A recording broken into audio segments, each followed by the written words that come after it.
Ganyan ang katatamad ang kasama ko dito. Oh, kita nyo sa sobrang tamad. Oh, nakaupo pa oh. Mahirap ng buhay sa Canada.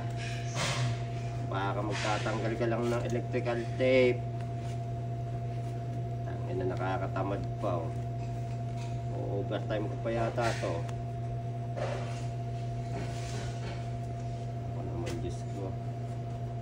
Sana ganito trabaho sa Pilipinas.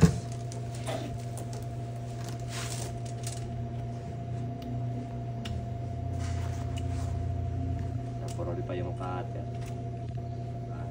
Nagmamadali pa naman ako. Madali ka panlagay na yan. Madali yan. Tagal matanggal yung electrical tape. Babalik ko pa. Kaya na naman ng oras. Oh. Hiningal agad ako. Dala ng pagiging matanda. Trabaho yan. Nakakapagod. Kailangan pala ikutin pala muna yan bago ilagay sa baler. Hindi mapuno agad.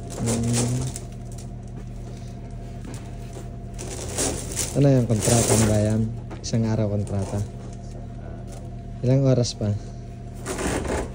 8. Ilang naman 17 hindi, gusto ko pabilisan. Ilang oras pa ngayong trabaho? Limang oras pa. 3.5 pa. 1:30 na eh. Kaya alas 5 labas mo. Hindi, 3.5 pa, tapos maya maya break time. Natanggal na yung balat niya, yung tanso na hawak. Tanggal na yung balat niya. Kaya ikot mo. Eh, napakahirap ba naman na rin oh. Oh, magpaikot nito oh. Huwag nyo ng balaki pumunta pa dito. Naku. Lahat ng pangarap nyo maiisip nyo sa trabaho nyo ginagawa.